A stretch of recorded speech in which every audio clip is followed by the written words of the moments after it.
The classic prompt I normally use is create 10 towns with a unique selling point, or create a story, create a hook, give me 5 different hooks, give me 10 villain characters. Could you give us a little bit of a rundown who you are and what you're about? Sure. First of all, I'm happy to be here. My name is Hanno. I'm a game master and a player for the last 14 years, give or take. I started with old school Dungeons & Dragons, Shadowrun, DSA, Das Schwarze Auge in Germany, very popular, and then worked my way up to the more mainstream stuff. So I started with niche pen and papers. Back in the days, it was not as popular, and I'm very happy that it gets a resurgence now, a second win, so to say, because of Dungeons & Dragons. And yeah, sooner or later, I found my way to your table, and now I have the pleasure to be a player again, and on the side I still be a dungeon master for 3 different groups. That's really nice. 3 different groups. So when you began to master, why mastering? Did you begin as a player, or did you dig in immediately into mastering? So back in the days, it was all a bit different how I started Dungeon Dragons pen and paper, because we were just a friend group and we played Shadowrun because Shadowrun was cool. It was shooting guns, driving cars. We were all like 17, 18, 19. That was like the hottest stuff. And then we switched to Arcane Codex, also a German pen and paper system. And at some point, our game master said he's bored. He doesn't want to game master anymore. So he said that everyone on the table sooner or later will DM his own session. So we rotated. Everyone had their own experience as a game master. And because of that, sooner or later, you could see who's made to be a game master, who had fun being a game master. And yeah, I took that up quite quickly. I like being a game master, well, depending on the group. But overall, I really like being a game master. And yeah, because of that, I had like a lot of experience in different systems. My group back in the days tried a lot of different systems. I would say in like 5 years, we played like 30 plus systems. And yeah, it stuck with me. And nowadays, there's a high demand on game masters. It is, because of Critical Role, because of the resurgence of pen and paper in general. And even going out, drinking with some people, someone approaches me and is like, hey, can you please be a game master? I have 250 players, but no one wants to game master.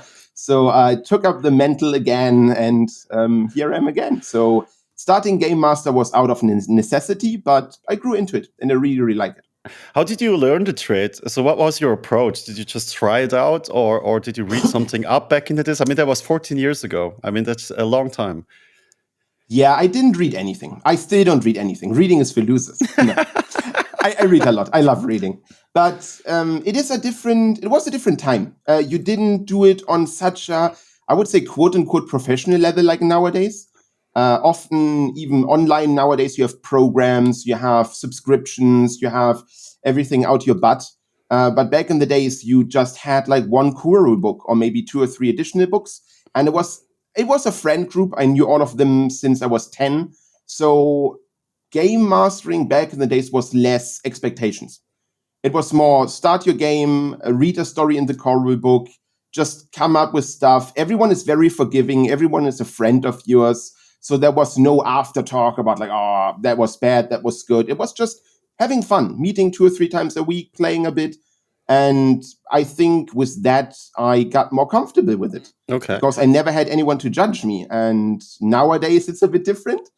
Maybe we can talk about this later. But back in the days, it was just like, try everything, try systems, try characters, try your DM, GM style, dungeon crawling, role-playing game.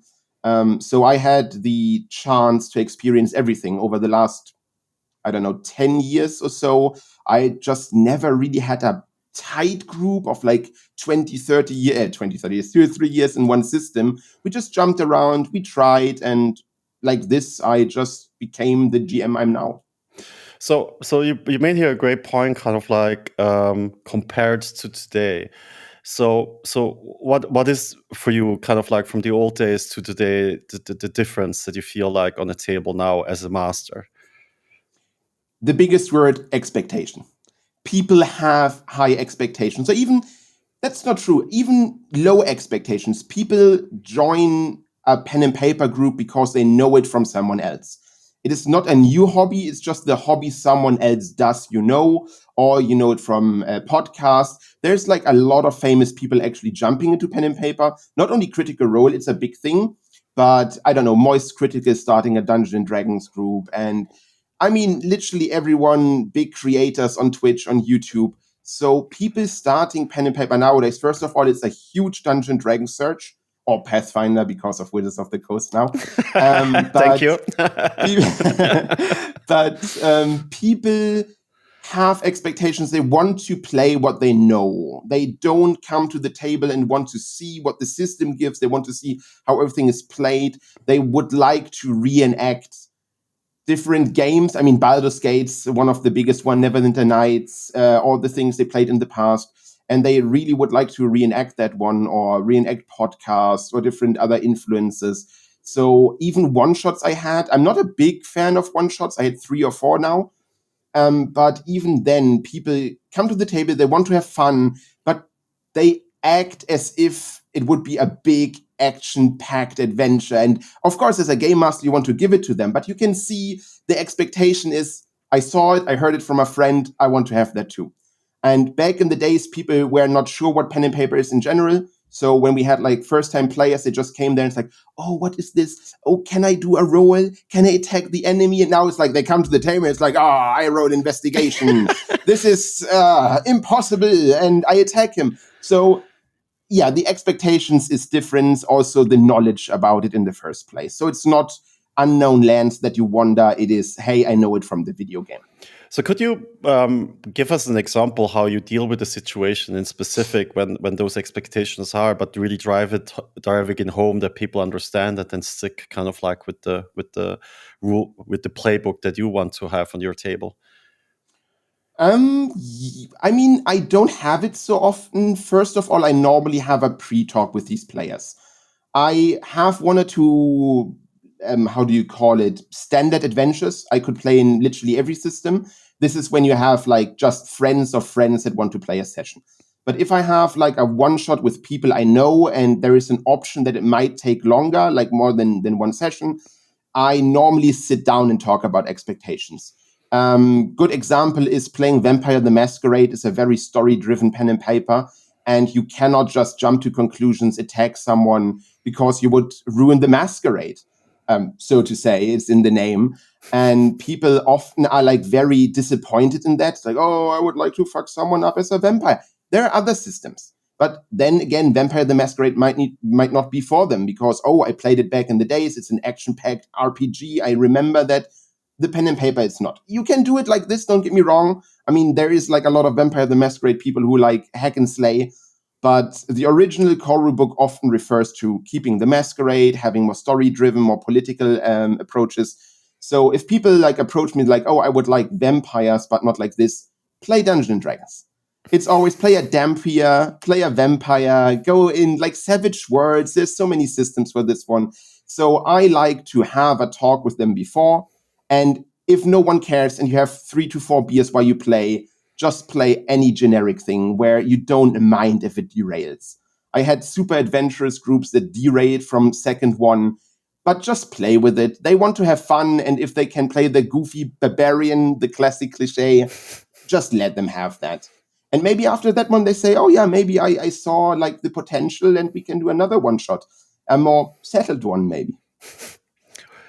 So you have a range of systems. Most masters that I talk to are of one-off camp, D&D, Pathfinder most of the time. I had the honor to experience different systems with you that you DM'd for us as well. What is so fascinating for you? Because most of the people want to stick with one thing, but you like to jump around and experience it. What is the fascination about that? Because that makes you very different than most masters that I know. So the difference for me, I like fantasy. I like sci-fi. I read like a lot of books in that regard. For me, a lot of the systems is the world. And the pen and paper part in is like how they actually, what's the wording for it? How they implement the system into the world. So it's not just the system, not just the world.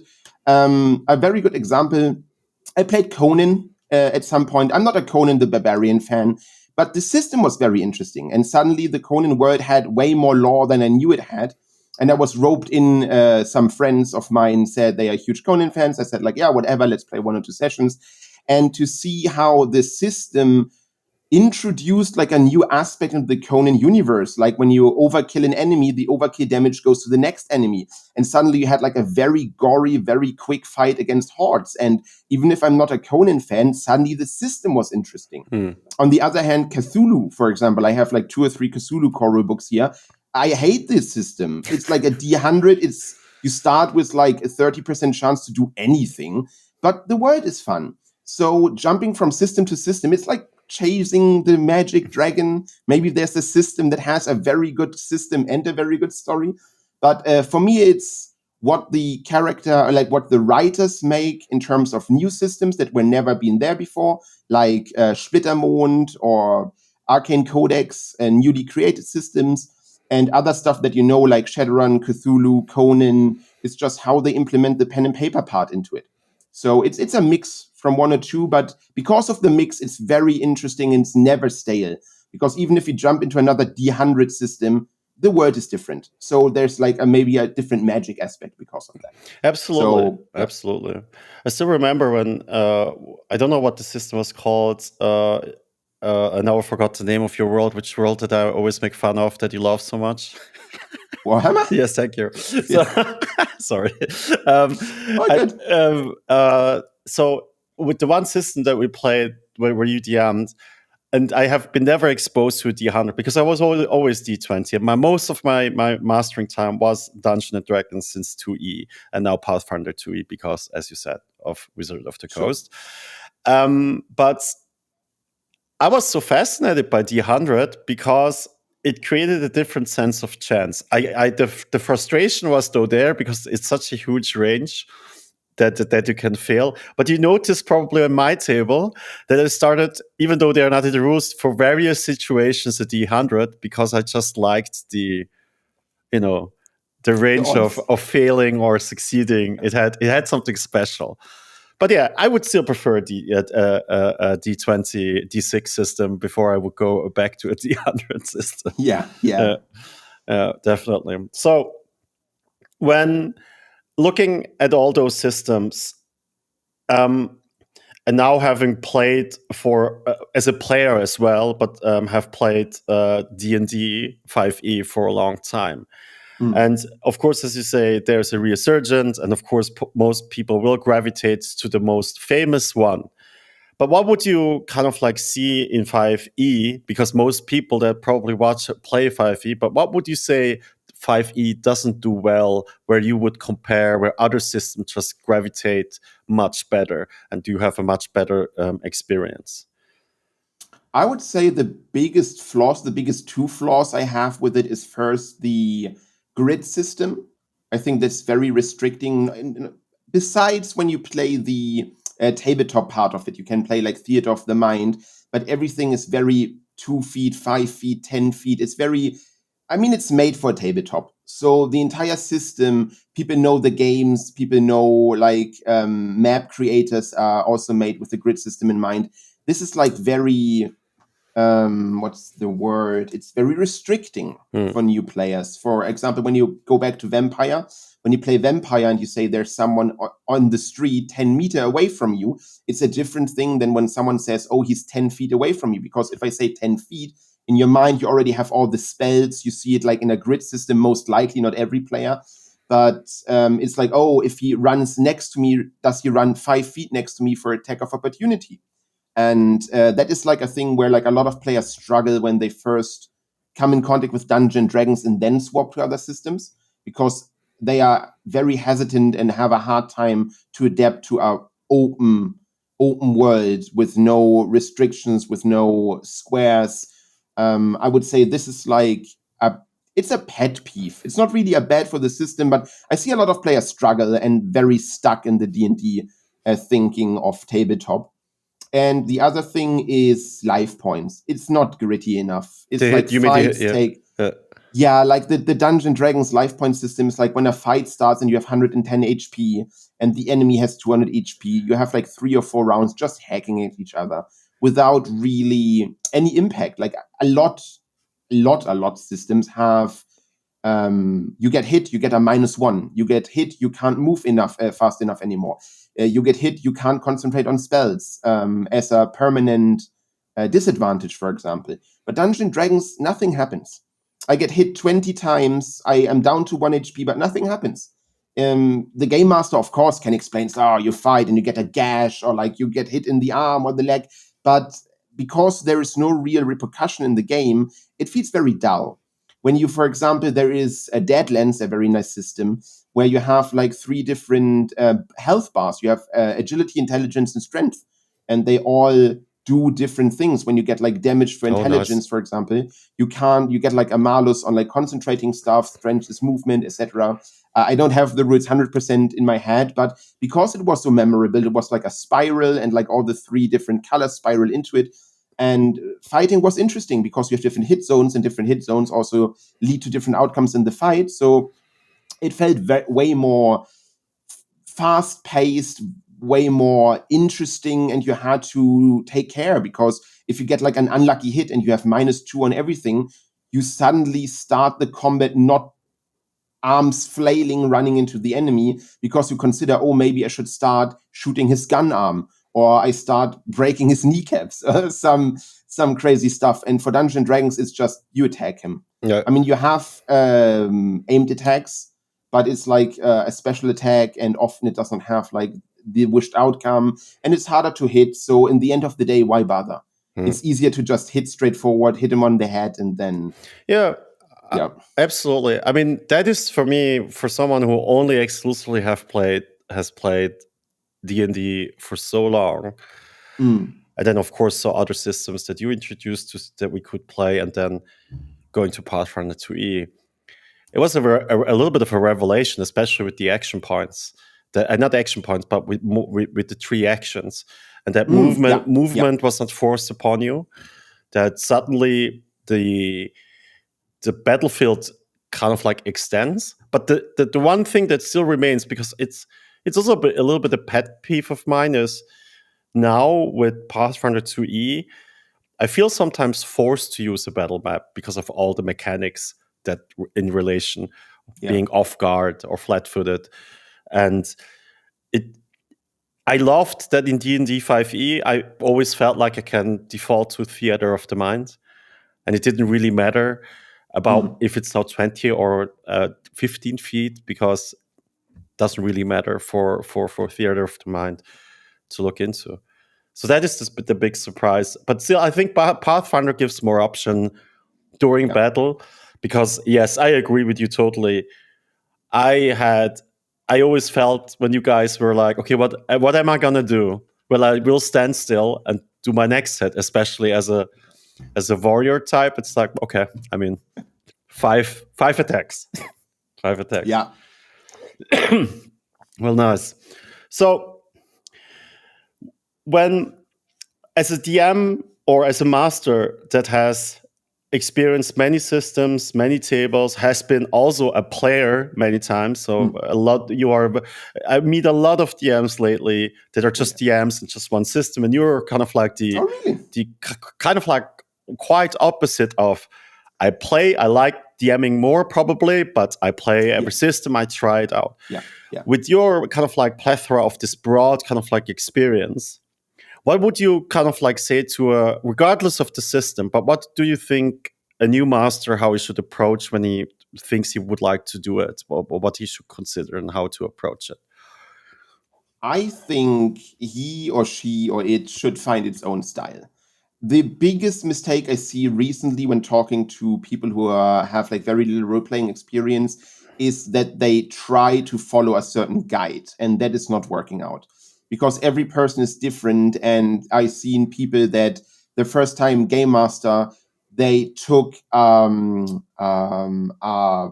what is it? Vorgabeabenteuer. A module in D&D. It's just called they took a module. Thank you very much. Yes, they took a module, and the module says do X and Y, but the group is doing something entirely different, but the game master cannot come up with anything else that would go around the module part and then later on find its way on the same track they should go. And like a lot of game masters really struggle with that one. But on the other hand, just not preparing anything and wing everything is also very hard for a game master. So I would say if you are a game master for the first time, buy a module, read it, and then consider different ways. Maybe talk to your players what they would like to have in terms of like, should it be more dungeon dwelling? Should it be more open? Should it be maybe political? The one fights, the one role play, and then make your first session more a mixed bag of things. Do not go for anything in particular. Do not buy the module and play it because you will not make it. There's so many rules. Also, read the rule systems. A very big thing for game masters. It slows down the session a lot and creates a lot of pressure for the game master. If there's a rule you're not sure about, absolutely fine. Maybe the table can help. Maybe none of you played before. You can find it out. But I would say the core rules should be known by the game master to at least do the main part of the story in terms of like rolling for traps, doing notice rolls, doing rolls for attacking and defending, to actually have a smooth experience. Otherwise, you get stuck. And as a game master, you're on the spot, all eyes on you. And when you feel pressured to come up with something, or you feel pressured to find a rule, that is not a nice thing, not a nice feeling. And you fumble even more and you get nervous and you try to find things out. So preparation, biggest thing, number one. Do not do A because someone says it. Try to find your own thing and talk to the group. No one will rip your hat off. Everyone is there to play. Everyone wants to play. So do not try to make the best experience for them. No, it's your first time. Just, I mean, you can apply that to a lot of things first time, right? But talk to them, prepare, and then if you're stuck, tell the players, hey, can we take 5 minutes? I need to organize something. I need to check something up. And use ChatGPT. That's a good kind of a crossover, because I know both of us are avid user of AI because we embrace the fact. Me, because I am the over preparer, so it reduces my time, and you have you're more on the other side, but it gives you kind of like now more things to do. So what did change for you, and what is exciting for you about especially using ChatGPT in preparation? What does it do for you? Well, it's a two-part thing. First of all, because a lot of people have expectations nowadays, which I normally could not fulfill. Because as you said, I'm very spontaneous. It's not unheard of that I start sessions with just like one point and then I just come up with stuff. People want to make the next town. I have 10 windows open, town name generator. I don't know, like do everything. And then while they are on their way and do some pen and paper, I just prepare the town on the off. AI made it possible for me to have this prepared. Like the classic prompt I normally use is create 10 towns with a unique selling point, or create a story, create a hook, give me 5 different hooks, give me 10 villain characters. So normally I do not prepare anything and just come up with it, but I feel way more safe for the player's shenanigans with having AI. So AI gives me the possibility to do what you do, without doing what you do. So you like prepare. I hate preparing, but AI actually made that very nice. Also, Midjourney. I'm using Midjourney. There's like a lot of other tools that you can use for that one, of course. But if you have the big evil or the big good or NPCs that have names, people love named NPCs. Give them a face. Suddenly they are way more interested in the NPCs. You can also do red herrings. I love it. There's a barmaid. Give her a character name. Give her like a portrait, and suddenly she's the most important thing in the world to the players. Fun fact, she's just the barmaid. Yes. So, for me, AI changed a lot. It makes me look more prepared. That's what you think. The thing is, I always felt you were prepared. So for me, when See, I was, it works. But when I was at your the first time as a player at your table, I really. I know that it was basically a module. I knew that, but And I also remember where we forgot, I think, one item, and you improvised that the person comes to us. I still remember that. But that's the thing as a player, and that is probably where you have much more advantage, because I realize how good it is sometimes as a master player. What does it give you, not only at my table now, but in general, to be a player for you being a master? When when you play, what does it even provide something for you, an understanding for mastering when you play as a player? What do you mean? Like if I have benefits being a player before? Transferable skill, transferable knowledge that when you play, for instance, a system, or might be behaviors that you kind of like have. Do you have something that you can then apply for as a master? Yes, I mean, the biggest thing is read the room. As a player, I mean, if you have been a player, every player is different, of course. I mean, that goes without saying.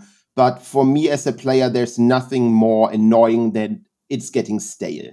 As a game master who is like a player, not that often anymore, but like I still play in different groups, you can read the group when it becomes slow. When, for example, you have let's do D&D. You go into a room, reading the room, and there's 10 rolls. People like rolling, right? But the rolls are failures, nothing is happening. Then the next one, oh, I'm using a roll again, I'm using a hero point, I'm using a Benny. And you see that people lose interest because they can't find anything. And it's only going for 5 minutes. I'm not saying you're spending the entire evening, but I know Game Master who would just, you didn't roll the correct number and you continue rolling it, or you do not get it. So as a game master who was a player before, I feel that moment and I just give it to them. It's like someone rolls, in the back of my head, I just lower the minimum roll. It's like, oh, a 12 makes it. If it was a 16 before, no one cares, no one knows. But when you see the speed slowing down, just give them something. Yeah. Anything. Maybe a goblin appears, a small fight in between. Just as a previous player, I have a way better understanding in keeping the campaign rolling, in keeping the pace and not slowing it down. That is, I would say, the biggest thing I take from that one. So with another DM, Louis, that I talked on the podcast, it's just, I don't know anymore the YouTuber that does the pen and paper content, but he said something along the lines of, I don't come up anymore with the solution for the puzzle. I just see where players are going with it, and then just go with it. I find this, there's a certain freedom. I could never do that. You know me very well. I could never do that. I need a solution. But believe me, every time I have a solution, every puzzle that you guys solved on my table was never the solution I had on paper. I know this, but I will always have this as a backhand because I want to feel safe. Not because I know the players come up with something much more better, much more fun in that very moment. Yeah. I feel you, but I totally understand where whoever quoted that is coming from. As a good example, I'm having a Savage Worlds group right now, and they are in a town, and there's like necromancy afoot. And I just created characters. I created a mayor who gave them the quest, and I have a written note where the mayor in the end is the necromancer. But I do not have any reason why that should be. Like, I thought it's like a nice twist, and then they play, and suddenly they go into like a crypta, and I didn't think about it. And it's like, you know what? The crypta is of a very famous person. And they're like, oh, a famous crypta, a famous person. I'm like, you know what? He's the necromancer. So the idea that I originally had that the mayor is the necromancer, fuck it. The players had a better idea. Yeah. So I just adapt on it. Yeah. So yes, to a certain level, I 100% agree. I do not think of solutions for like puzzles or like the story, because coming back to me as a game master and a player, it is so disappointing as a player if you do something for like 2 sessions and it turns out to be, oh yeah, you didn't go the correct way. The mayor beats you up. Like, oh yeah, great. No, like just come up with like anything. Like, as stupid as it sounds. Oh yeah, we break up the sarcophagus. It's like, why would you do that? And then I'm like, yeah, why would you do that? Because I want to see something. You see the remains of a skeleton and it wakes up and attacks you. And the players are like, oh, we were right. I'm like, yeah, sure. Yeah, you were right. Nice. Yeah, because it makes... Because, so, yeah. You bring up a group principle by making this example because it's about the players having fun, right? Including Yes, yourself. 100%. Yeah. So yeah, I think. Oh, sorry, but no, like no, I no, go think ahead. for me as I think this is my biggest flaw as a game master. I give too much credit to the players. I give too much freedom to the players because I want the players to be their best character, to play what they want, especially in one shots when they maybe not often have the chance. And I always say it does not matter if I have a favorite NPC, he dies if the players have fun with it. Yeah. And yes, as you said, it is for the players should have fun. And even if they go a route I did not expect, I always phrase it as if it would continue the main story. And yes, I had, very good example again, a Warhammer session where they started on a spaceship and I had the spaceship mapped out. I had random tables created, ChatGPT created random tables. I had a map, I had characters, I had a story.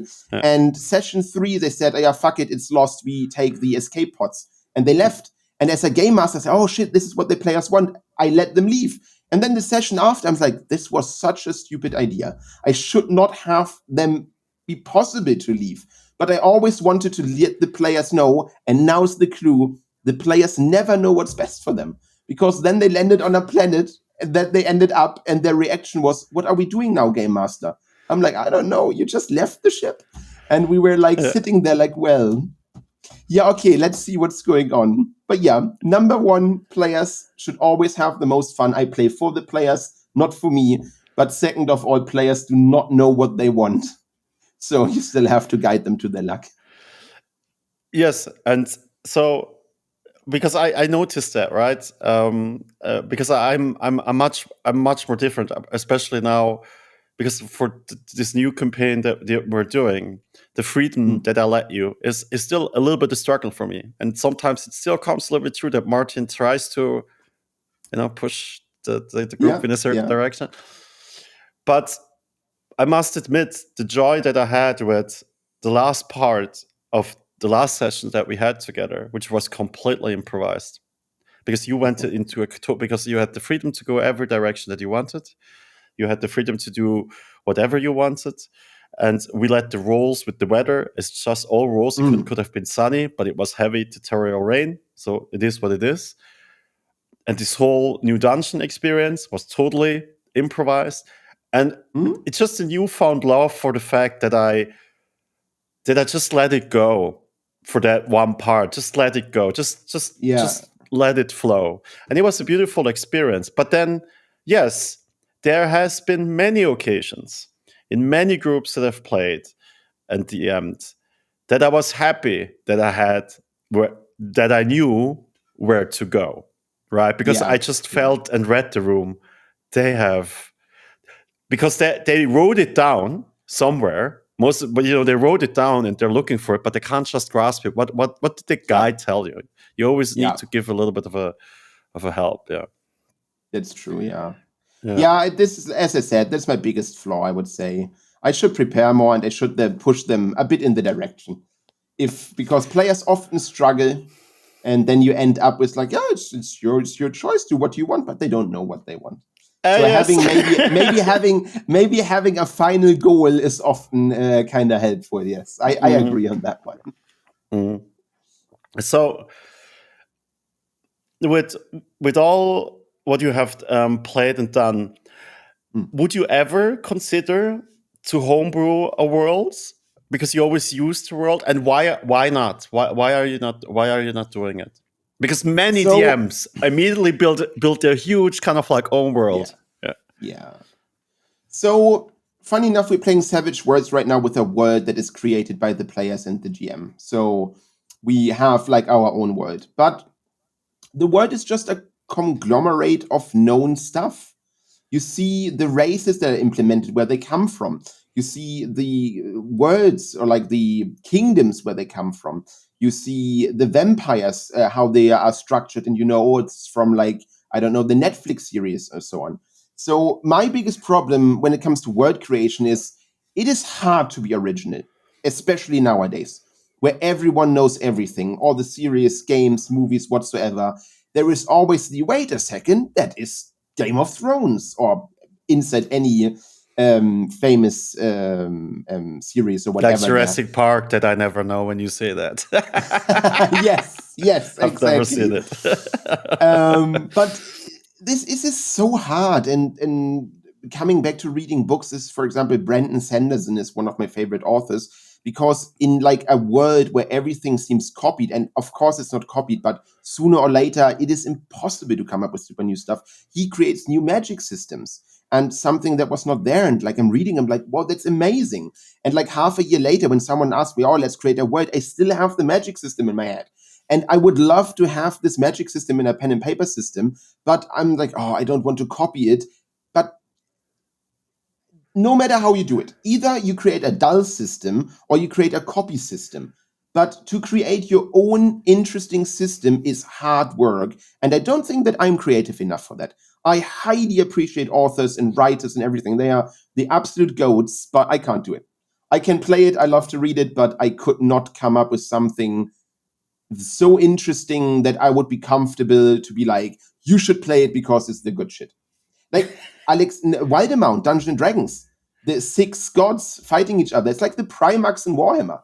It's just, I like the system. It's a very cool world, and we played it a long time. But there's so many things where you look and it's like, oh, this is Warhammer, and oh, this is Game of Thrones. Like the other world where there's a power vacuum and the throne is empty. It's like, yeah, it's Game of Thrones.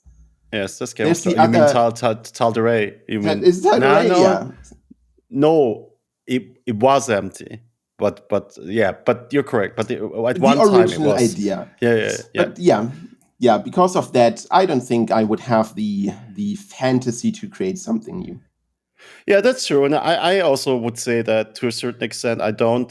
Maybe the difference is that, of course, from a game design perspective, that I have been delved so many years when I was still part in the game industry, that I still do that. And I did that now within Exandria, but within the confinements of that world, to build a completely new concept with some changes to the rules, but not all the rules are changed, that everything is different, and gives still a little bit comfort. I totally agree. I also would never feel comfortable to build completely a new world. Also because, yes, I'd like to over-prepare, but it's a little bit of difference between over-preparing materials that you can reference versus building completely everything new, and then going to an extent where you definitely will lose yourself, that you're frustrated that people even don't know certain things. Because one thing that we always go over, right, in Exandria is the Luxon, right? That is something that we had a lot because you played an Echo Knight. Now, in any other game, it could never be a topic, but I find it fascinating. And if I would now be Matt Mercer now playing with my players, right, I would love that the Luxon has something to do a little bit because I created it, right? I would love. Yeah. But the players maybe are totally not interested in that and go somewhere totally else and to do something totally different. And so sometimes I just think the cost benefit here to create everything new and then see that you created something very interesting, an interesting island group, and they will never go there. Yeah. I agree 100%. My spaceship. It's been 2 months. I'm still very sad about my spaceship. No, it was a beautiful spaceship.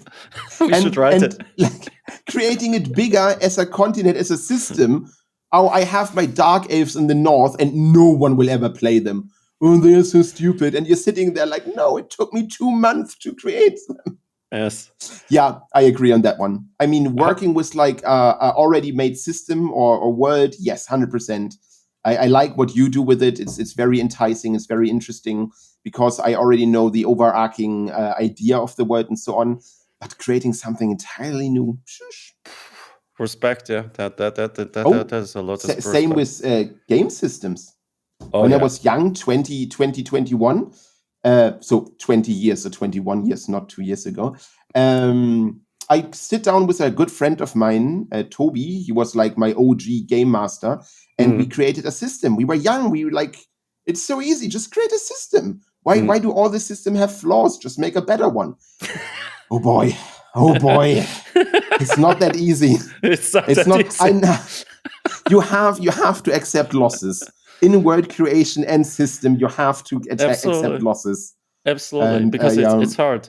Because how many yes, times did I ask you?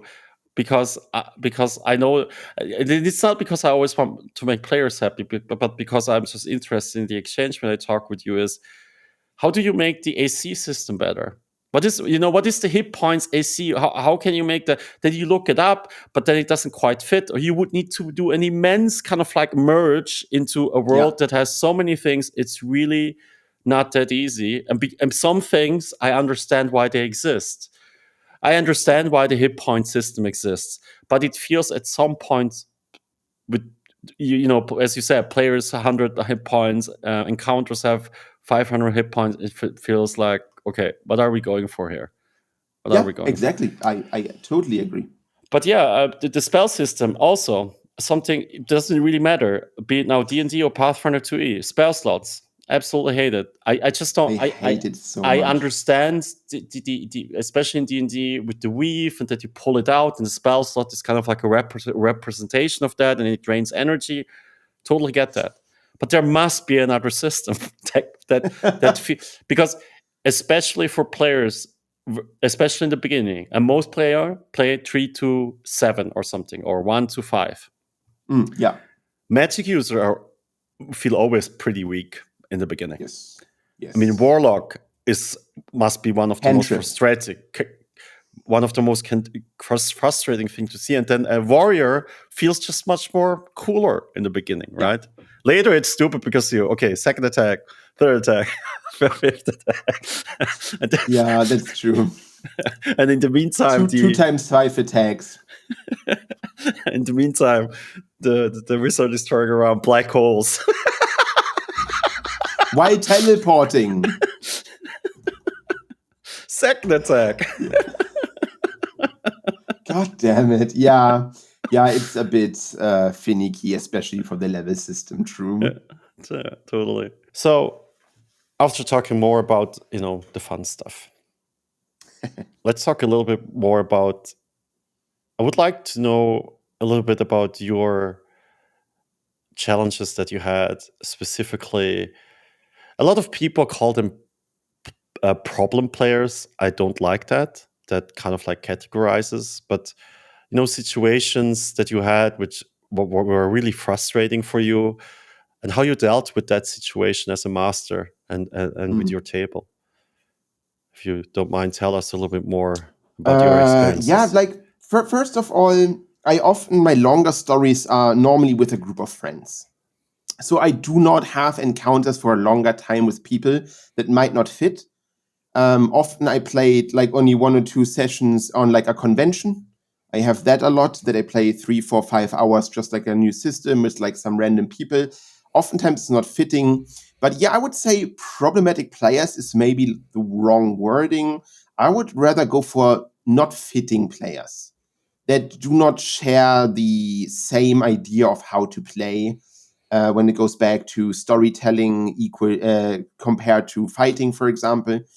I had this once or twice back in the days. There was back in the days when I was young, we had forums and we used them frequently. Finding new players was always very troublesome because it was not as famous as it is nowadays, and not everyone knew what it is. So finding other players was like a hit or miss. So we had our 1 or 2 years where we had guest players, if you want to call it like this. And there were like several players that just did not fit. You had players that were more into min-maxing, that brought their own characters for the system we are playing, but they were vastly overpowered and suddenly had artifacts and everything. And how we back in the days as a group handled them is you finish the game no matter what. I never in my entire life stopped a gaming session. Maybe it's not fitting. Maybe the character is overpowered, and maybe the person is not fitting in. Then oftentimes everyone feels it. It's very rare that someone is like dumbfounded. It's like, well, I'm not fitting in the group. No, normally you feel if there's no chemistry, maybe personality-wise it's not fitting, or that the game style is not fitting. So what we do is we normally finish the session, and then we do what every good session should end with: a talk. What was good? What was bad? Is it fitting? Is it not fitting? Do we see each other again? So I think talking is like the majority one. I had like a one shot this year, which was insane. There was a barbarian playing the most goofy character ever and killing NPCs and everything. But I went with it. I don't know, maybe he really liked it. It was a one shot, so it didn't really bother. But you could see that other players were struggling with it because, of course, a player has a reaction to other players, not just the game master on the world. So I try in universe to restrain him, if that makes sense, to maybe cut some opportunities off him, or maybe even let the guard jump in to tell the player, hey, what you're doing could end up in prison or something like this. So, but this is like rather extreme measurement. If he's really derailing or not fitting, I use story beats to maybe stop him, restrain him, slow it down, and yeah, never ending a session prematurely. Always talk after that one, and I never really had a player that, I don't know, had a grudge afterwards. Even if it's not fitting for everyone. Yeah. So handling, maybe for me, I heard horror stories online or read it on Reddit. There is apparently players out there that is like insane in like a crazy way, but yeah, luckily enough, I never had this. So the extent of players that are not fitting for me was just talking with them, saying it's not working out, and then just Yeah. splitting. Yeah, definitely. It's. I would say that I am much more extreme, as you probably know, in terms of what Oh yeah. what I want on my table. Having that always set and always very clear, but of course, over time, you kind of like learn to find a little bit of a middle ground, specifically if you can talk afterwards. But you go through many iterations of a good table until you find the one thing, as we did, right? It has gone through many Yeah. iterations until we found that one distinct group. And even when we then found that we would like to extend the group with one more player, so we are 5 players, and that we have it a little bit easier to do scheduling and have some different style, it was still then scary to go to, and it could kind of like offset the balance, which it didn't, gladly. But you never know. I would also say that I never encountered in my life like this big problem player. I think most of the time with me, it was always an issue between my style, how I would like to have it set, versus let's say how the player viewed things. And of course, I will always use my lever because it's the table that I set, and that's more like, for instance, as you remember, one player wanted to have a more comedic streak, right? He thought about many things more funny, but the table, including myself, didn't feel it, because even though we goof around, we still would like to play kind of like a little bit more serious adventure Yeah. that we are going through. Yeah. As players, we goof around, but actually our characters are to some extent serious business. I mean, they are, killing Ceratos, for instance. I mean, it's serious, It is. It it's is. serious business. But that's good, because many DMs that I talked to had, of course, much more extreme experience. But you would say talking is always the way to go, right? Always, Yeah. always. I have a player right now in one of my Savage Worlds rounds that said himself it's not fitting. He would like to leave. And I sit down with him and I ask him what the problem is. And then he said he had different expectations and how we play. He's not considering himself as part of the group. And then I asked him why. And we had like a very long talk. And now he's like still in the group and he's enjoying it more because he is adept to the group. I changed the style a little bit, like to be more in his direction as a player. I involved his player a bit more or his character a bit more into the session, and now it works. I would say for the good and the bad, always talk. Always talk about what they expect, what the session, where should it go. It always helps. That's great. So I think that is always the best thing to do. And also, I think for every master, changing your style a little bit to accommodate players is also something that you can learn from, because just to play with the same players all the time, that fit your style, you never will experience something new and something exciting. That's true. Yeah. It's very, very true. Yeah. Yeah, that's cool. So, how many tables do you actually at the moment have? How many campaigns do you do at the same time? So 1, 2, 3, 5. I have a Warhammer 40k round I'm playing in. I have one that I game master. I have a Savage Worlds group. I have a Fate group, and I have your Pathfinder group. How do you And maybe a D&D 5 soon TM, but I'm not sure because the group is a bit flippy floppy. But yeah, so most of them is bi-weekly, so it's not that I never have free time. But yeah, it's my main hobby. How do you manage that still? I mean, you say bi-weekly, but how do you manage that? There's still a lot of time next to all the games that you want to finish. That I never Oh, finished. you never finished. I'm nearly done with Cyberpunk again. I think the main part is that, for example, Warhammer, I don't have to prepare. I love Warhammer for ages. I know the universe in and out. The players are Warhammer fans. I know the players very well. So I do not have a lot to prepare. I would say for every game that I DM, I need a day of preparation.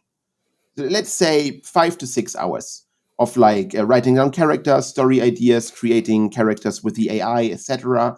For the other stuff, because Savage Worlds and Fate were both words that did not have original content, it was made up by us. I don't have to prepare anything. I just come up with it because there is no difference if I prepare something that did not exist before or I come up with something that did not exist before. So playing I would say, low maintenance sessions is actually very refreshing and not too complicated for me. So for the more complex, could you step for us a little bit through when you say prepare? Right, we talked about ChatGPT, but what kind of tools did you maybe use and what your thought process is? How do you approach kind of like a session with So it depends, again, what you just mentioned, which tool we use, because most of the time 2 sessions I have in face-to-face in real space, and the other one I have online. And online is definitely more preparation for me because face-to-face I use theater of the mind way more. I have also the positive and negative that you do not have a platform to show stuff. You don't want to show your phone to people, oh, this is how the character looks like. No, it is way more theater of the mind. So the preparation is mostly for the online groups. So for example, we have Foundry. So we are like some sessions in, I sit down, I go through my documents where they were last time. To be honest, I go through the documents of the players. I love to prepare the players with like a notebook that they can fill out. So it is very nice to see what the players expect, what the players see, and then I read through it and I try to, as I said before, adapt the story to the players' expectations. Do you do this all in Foundry? Is this everything in Foundry? Yes. Okay. Yes. We tried it before. I had Miro on the side when I went more detective work. It's a tool for like a whiteboard, a mind map. But players are lazy. It is way better if you have everything in one tool because they don't want to bother with like external links and everything. So they all get their notebook entry in Foundry. I read through it. I read what they expect. Some players actually have like a plan where they go next. So I take this as a rough estimate. And then I just think what could happen. So again, if I see that they could leave the town they are in already, for example, what I did recently is I created the continent in the Savage Worlds that we do not have like a world to play in. I created the continent. I built the kingdom. I built surrounding towns. I entered ChatGPT, give me towns with a unique selling point. So when they go to the west, there's a town that actually breeds like some kind of super cows, in a very simplistic way to say it. The other ones have like, a famous prisoner that escaped as like a mini plot. The other ones have like a Skaven nest of red people that popped up. So I have a very rough idea what could be, just an overarching idea, prepared as a fail-safe. Then I concentrate on the story that I wanted to have in the town. For example, the necromancer that I mentioned before. and I see, okay, for example, they went to the tomb. They opened the sarcophagus.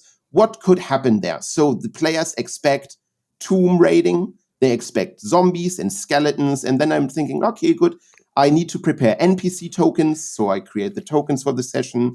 I create NPCs with the stat blocks. ChatGPT. Yeah. Exactly. And so I prepare like general tokens that I could throw in, and that's pretty much it. So I do not prepare a red lining where they have to go. I just say, oh, so this is the necromancer, this is a potential vampire lord, this is skeletons, zombies, gargoyles, mummies, and then what the players say. If the players say, oh, I expect there are mummies down there, I enter the mummies. If the players say, oh, there must be skeletons, I still put the mummies because it's funny to go against expectations. Exactly. No, but my preparation is very rough. I still prepare for the road of the players. I prepare for maybe some derailing and offshooting, but in general, I keep it very, very systematic, the preparation, very in-engine, if you want to call it like this. It's more about tokens and creating a map, creating a world map, than actually writing the story. So, as you said, more is about theater of the mind in RL. Mm-hmm. So, how would that look like? How would you prepare them for an IRL session then, more differently? I don't do that a lot. It sounds for instance, weird, the Warhammer. Okay, wait. Yeah. IRL players have less expectations. IRL players do not expect for every fighter battle map. IRL players do not expect for every NPC to have a face to them. IRL players do not expect maps for everything.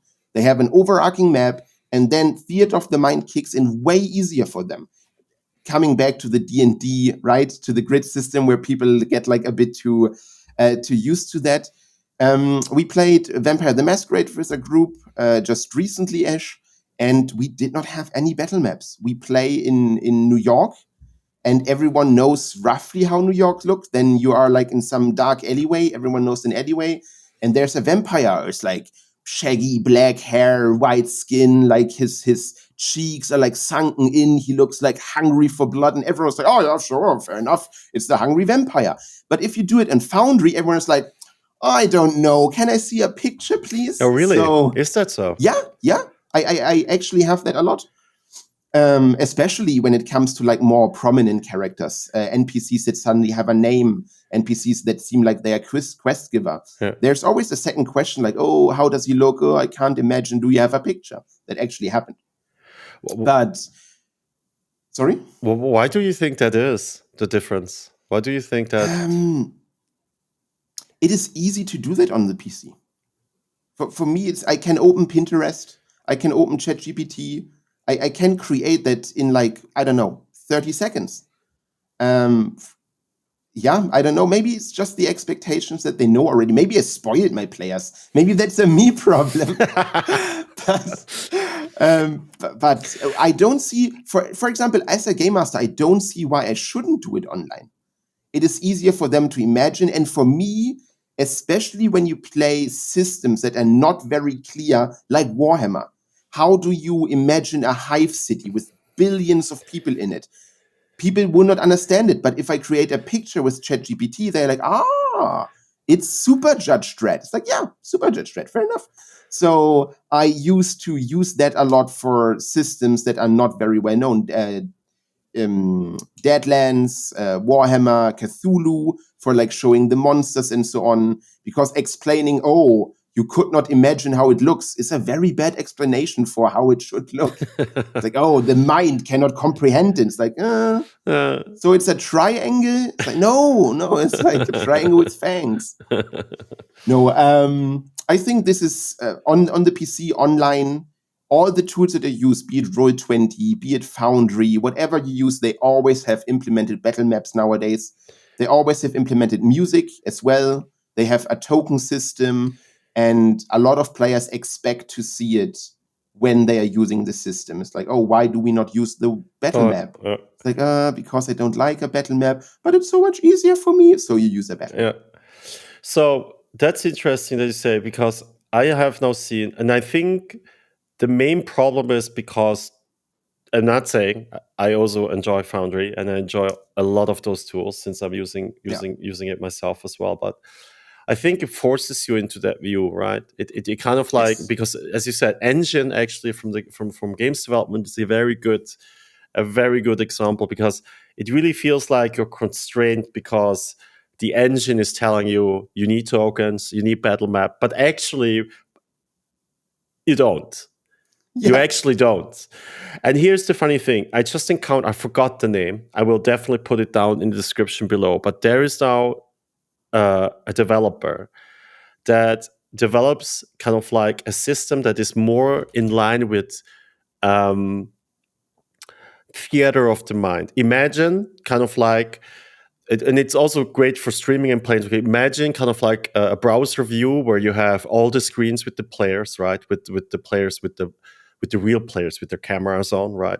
Imagine there's Mm. some chat window, but then at the same time you have your character, let's say D&D 5, and your spells. And now what the DM can do is the DM can just have one immersive picture, which has, you can put in effects like it's raining or blizzard, and then while they're fighting, it just shows the effects of fireball and stuff like that, and it just stays that way.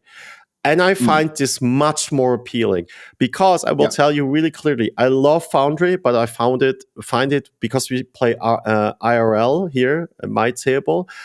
I find it cool because it makes it easier to understand the rules, but I feel forced at the moment to show you every time a battle map. I know you don't Right. force Right. me. I know no one of you No, players but don't. you feel it. It But I is. feel Yeah. forced Yeah. to use Yeah. it. And I have decided that probably for a couple of the next sessions, I will just simply not. I will do Theater of the Mind with Pathfinder 2E, because I want to find out, can we still do it with flat-footed and line of sight, whatever? Yeah. Can we do it? Because I like this style more. And what I'm just trying to say, that system, that new app that they're developing, that is now something that I would say, hey, that is something that I would now again have in RL. And here's the funny thing: Mm. I don't need you guys have all your laptops on. I just can have one screen, and everyone can see what's Yeah. happening. You have this immersive kind of like environment seen up there, and have some of those nice effects that you have in Foundry. But that's about it. That's just the small enhancement. But I love theater of the mind because it just does something. The experience is just way different than always have battle maps. I also think it's much more engaging for me as a master to really tell what is happening and stand up, because I always felt like as soon as I have a battle map, I sit down and then Yeah. Yeah. and then I look at the screen, and everyone is looking at the screen, and it's like, oh, I mean, you need that engagement. Yeah. I very, very good point. What really irks me about battle maps, or like I would say maybe online in general, people do not pay attention anymore. If I build up a fantasy, a theater of the mind situation, again, dark alleyway, vampire, God knows what, and you have your gun, and the player's like, oh yeah, how far is he away? And how wide is the street? I was like, oh yeah, it's like 5 meters. He's like 10 meters away. And he's like, oh yeah, I can hit him with my gun easy. Does not matter what happens. I can go left, I can go right. And people have to imagine that. They have to see where the character would move. I mean, or however people come up in their mind with like what's going on the field. But when you do it as a battle map, people stop immersing themselves. They stop thinking as their character because they see it on the map. They see my character has one square in the middle, one square left, one square right. The enemy is in middle range, and they stop thinking in character, in universe. They think in engine. Yes. They do not pay attention. For them, it's not dark and rainy and you're alone and tired. No, for them, it's my figure. It's there. I have 6 squares towards them. And when I go this, attack of opportunity, flat-footed, if I can jump behind. No. If you have the theater of the mind, just like, oh, I run to them, try left, feint, we'll do an agility roll to go right, flat-foot him, stab him in the side. No, you don't have this in a battle map. Because the battle map restricts, for the better or worse, sometimes it's good, but it restricts the idea of free movement of your character. Yeah. And people getting lazy. People stop imagining the scenery. Yeah. And they stop paying attention. I have several players where it explained that, again, rainy, blah, blah, blah, and then they attack, and it's like, oh yeah, you get a -1 because it's dark. And they're like, it's not dark, there's no night effect on the battle map. I'm like, what are you talking about? Are you not listening?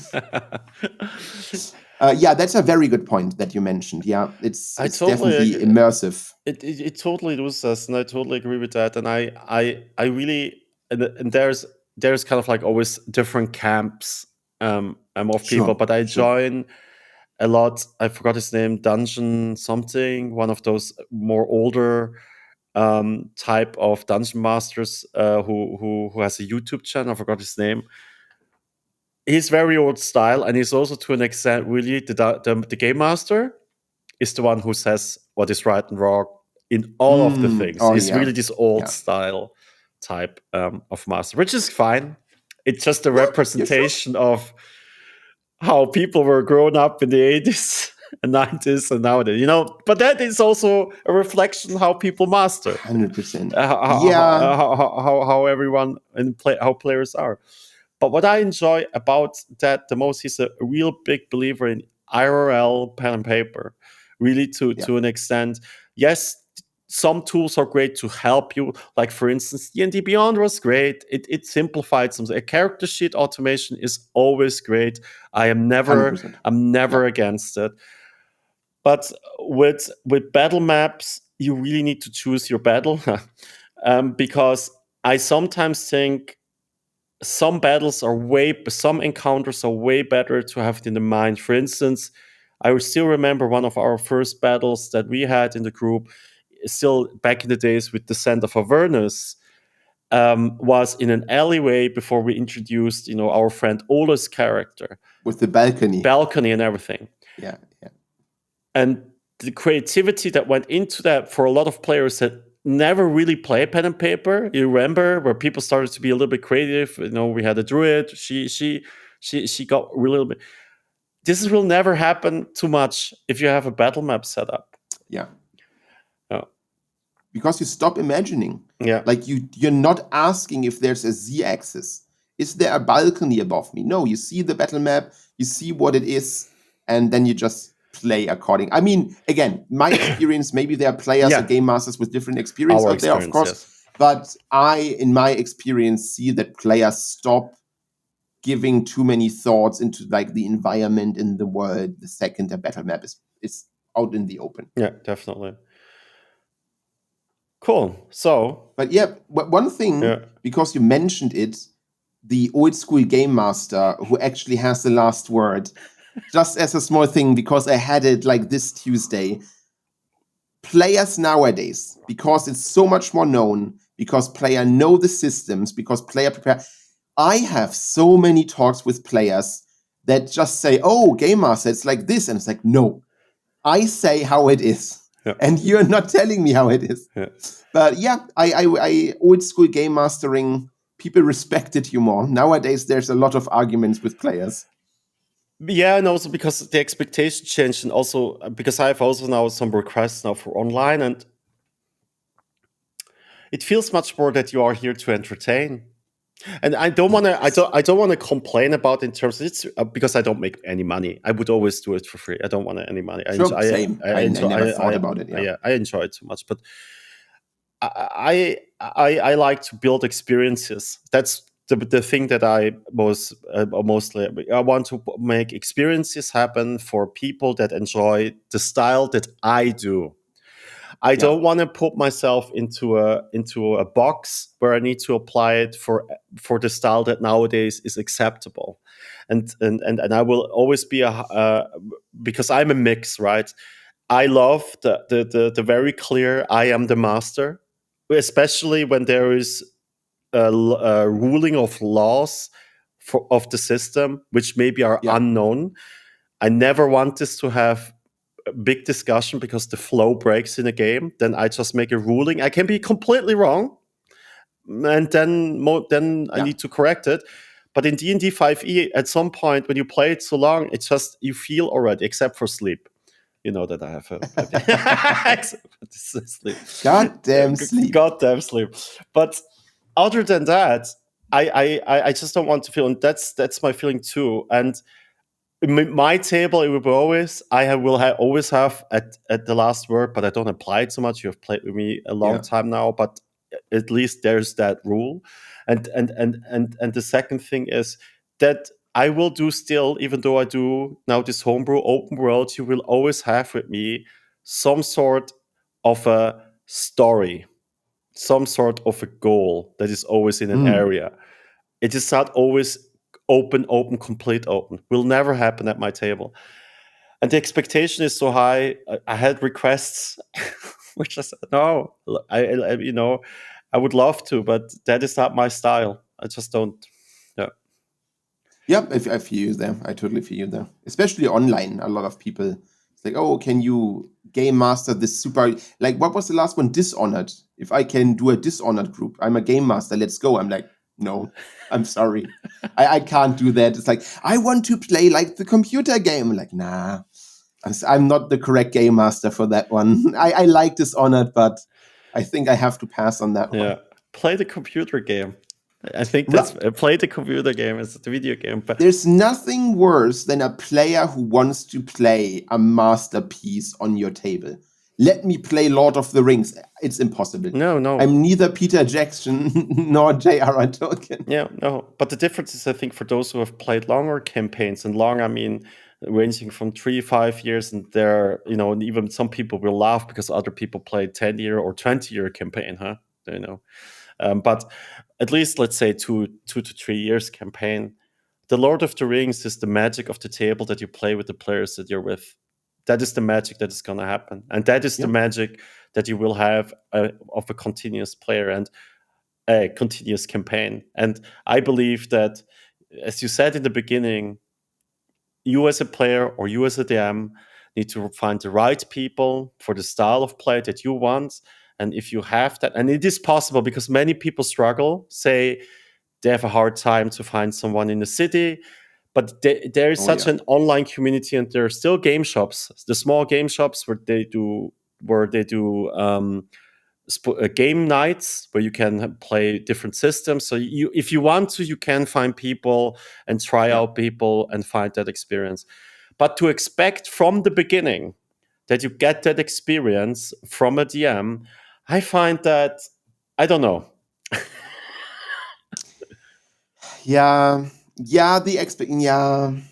know what you mean. I think this is why I always like that everyone should game master once to know how complicated it is to actually have a proper narrative, to have a good flow, to have a good table, a good balance between fights and story, because there is like a lot of expectations from the game master where people do not think about what it really means. And again, as you said before, I don't want to blame anyone or anything, but people forget that we spend money and time on it because it's our hobby.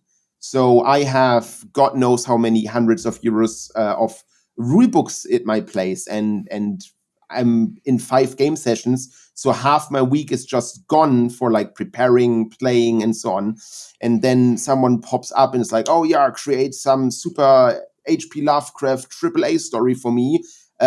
Should be done tomorrow. I bring my 4 friends and let's go. It's like, that's not possible. No. It's like, I need preparation. I need free time. I need to reading into it. People expect that game masters know the entire system. No, never. Holy cow. Impossible.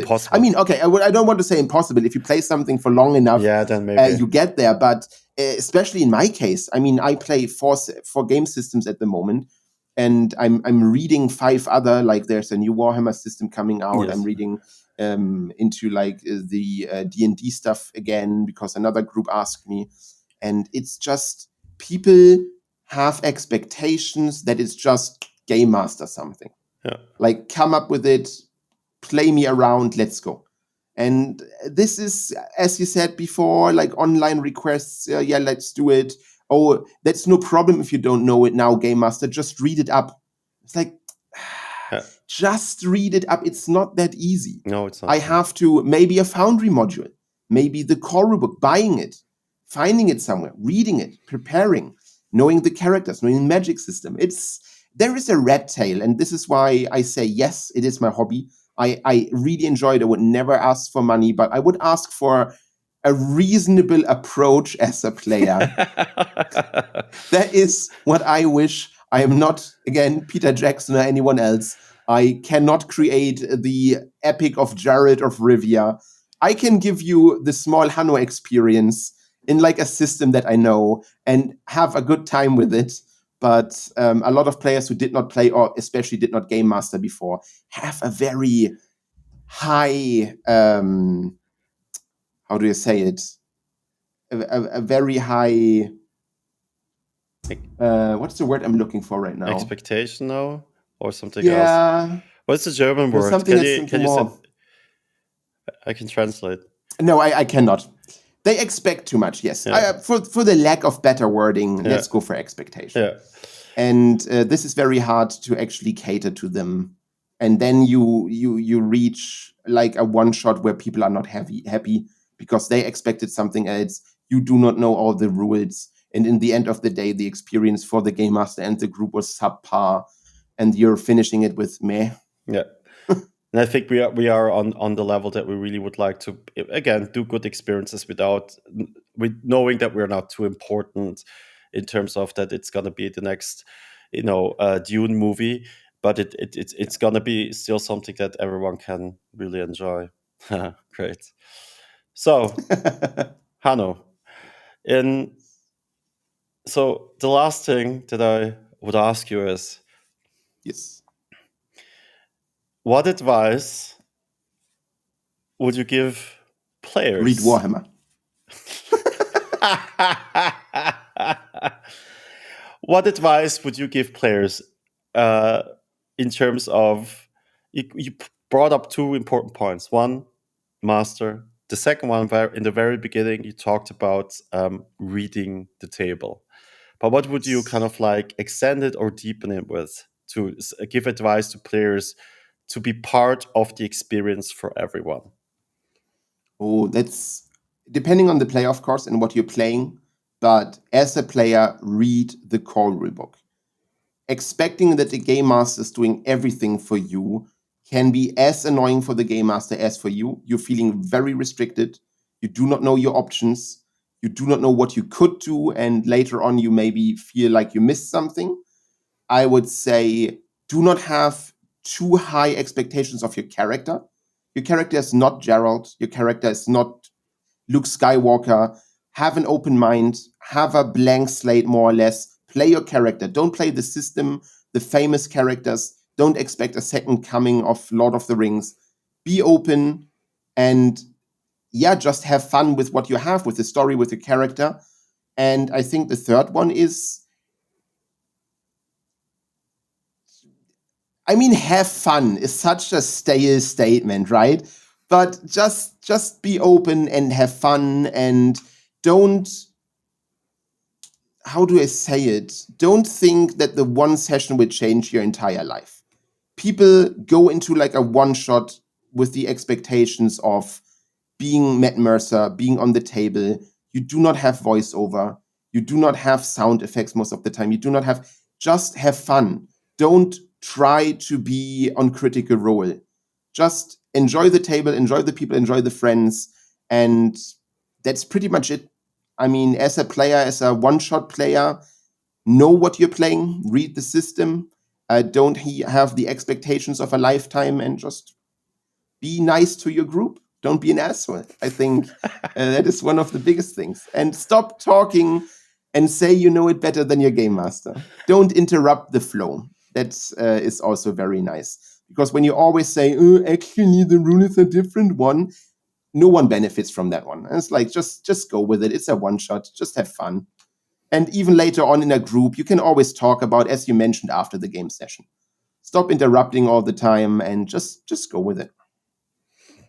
Hanno, it was an incredible joy to talk to you. I know we will have many talks off podcast, but thank you so much for your insights and your experience with the 14 years and all the systems that you have brought in. I always also learn a lot from you, even now here in the podcast, but also outside. And I hope that we see you maybe next time, where we can maybe do a deep dive into one of the topics that we have talked to today. My pleasure. I'm very happy to be here. It was a very surface level talk. I hope maybe someone will get like some nice ideas of it, and someone is like actually helped by the stuff. But yeah, it was nice to be here. Thank you.